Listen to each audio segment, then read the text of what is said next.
समदोष समग्नि समधातु शमलक्रिया प्रसन्नात्मेन्द्रियमनो यस्य स्वस्थ्य इति अभिधीयते।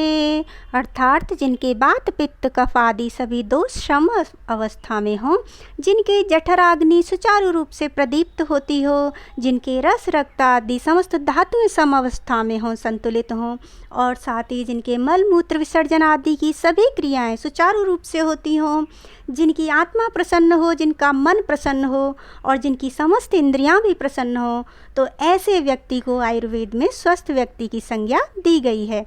अतः अपने आहार विहार कर्म और विचारों से अपने तन और मन को स्वस्थ रखिए। इसी कामना के साथ हम आज का प्रकरण आरंभ करते हैं।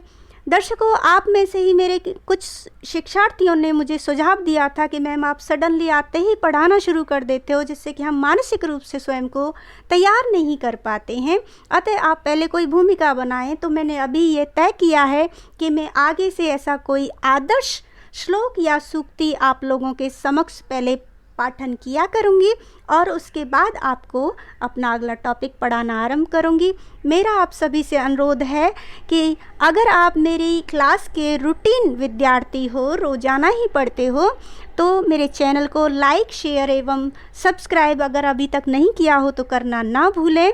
और अगर आप पहली बार आरजू वैष्णव चैनल से जुड़े हैं तो आपकी जानकारी के लिए बता दूं कि मैं नित्य ही क्लास डालती हूं, तो रूटीन में किसी भी टॉपिक को क्लियरली स्पष्ट रूप से समझने के लिए और संस्कृत को सम्यक और सरल तरीके से सीखने के लिए आप मेरे चैनल को सब्सक्राइब अवश्य करें और नित्य ही मेरी क्लास को अटेंड करें। धन्यवाद।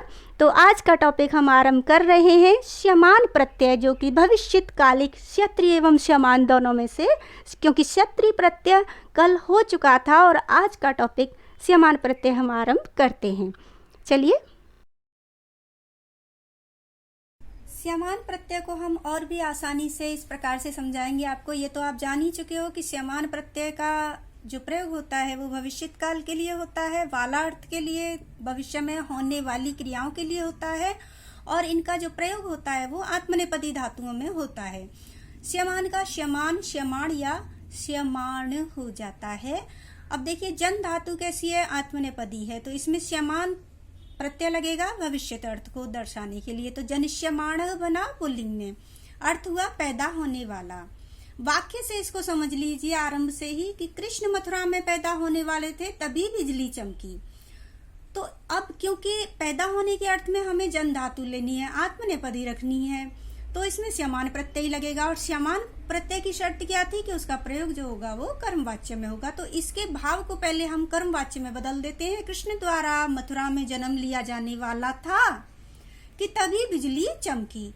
तो अब कृष्ण द्वारा यहाँ पे, क्योंकि कर्मवाच्य आपको पता है कि कर्ता तृतीया में चला जाता है, तो कृष्णेन जनिष्यमाणः मथुरायाम तदैव दीप्ता विद्युता, तभी बिजली चमकी।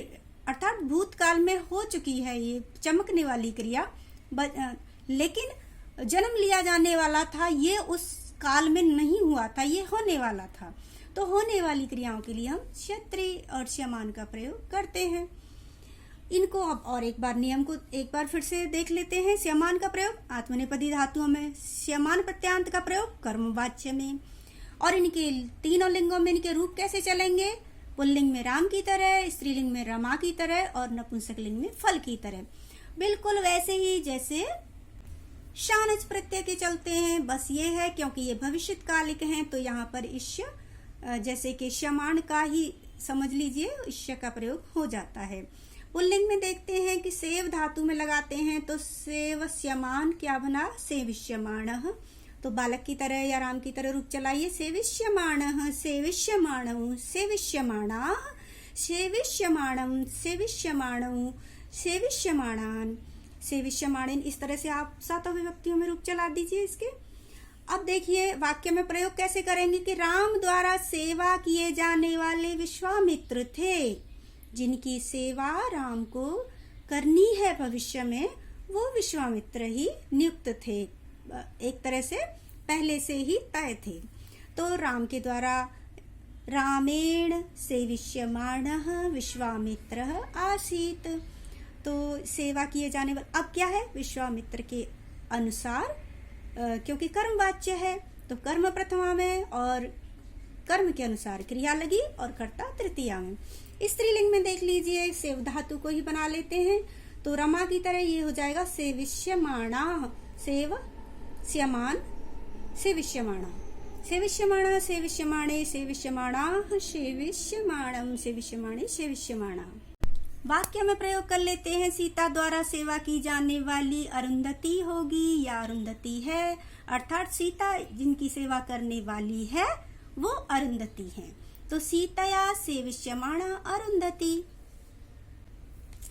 जो करता है वो तृतीया में और जिसकी सेवा की जाने वाली है वो है अरुंधति। तो उसी के अनुसार प्रथमा स्त्रीलिंग एक वचन सेविष्यमाणा। नपुंसकलिंग को समझ लीजिए, ये तो पूर्व में बता दिया कि इसके रूप जो चलेंगे वो फल की तरह चलेंगे। जैसे वृद्ध धातु ले लीजिए, वृद्ध धातु आत्मनेपदी, स्यमान प्रत्यय लगा, शब्द बना वर्धिष्यमाणम। देखिए क्षत्रि में ऐसे वर्धमानम हो जाता है और यहाँ पर क्योंकि इष्य का आगम होगा, क्योंकि हम यहाँ पर स्यमान प्रत्यय लगा रहे हैं तो वही श्यमान एक तरह से तो वर्धिष्यमान हो गया। ई का आगम होगा क्योंकि ध धातु जो है वृद्ध, ये जो धातु है वो सेट है।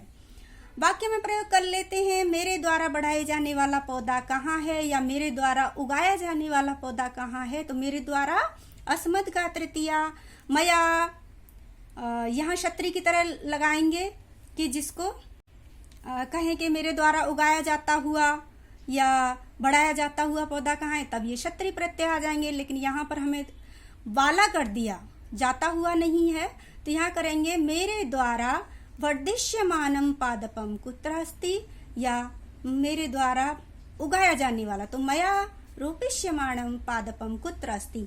और एक वाक्य में समझ लीजिए इसको कि मेरे द्वारा पढ़ी जाने वाली पुस्तक कहाँ है, पुस्तक नपुंसकलिंग, तो और ये हो जाएगा प्रथमा एक वचन क्योंकि पुस्तक एक है, तो मया अधिष्यमाणम पुस्तकम कुत्र अस्ति।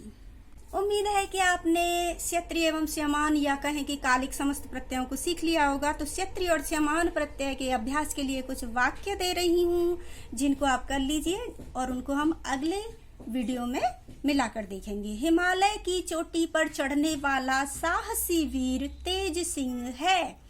ध्यान दीजिएगा, चढ़ने वाला आरोह, ये ध्यान दीजिएगा कि कैसी धातु है, परस्मैपदी है या आत्मनेपदी है। परस्मैपदी है तो उसका प्रयोग किस तरह से होगा, उसमें स्यत्रि लगेगा या स्यमान लगेगा और उसका प्रयोग कर्तृवाच्य में होगा या कर्मवाच्य में होगा।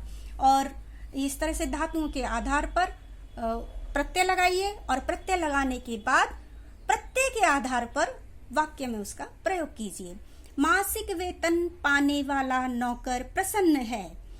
फुटबॉल खेलने वाला छात्र खेल के मैदान में जा रहे हैं। फुटबॉल खेलने वाले छात्र खेल के मैदान में जा रहे हैं। हमारे द्वारा खाए जाने वाले फलों को लाओ।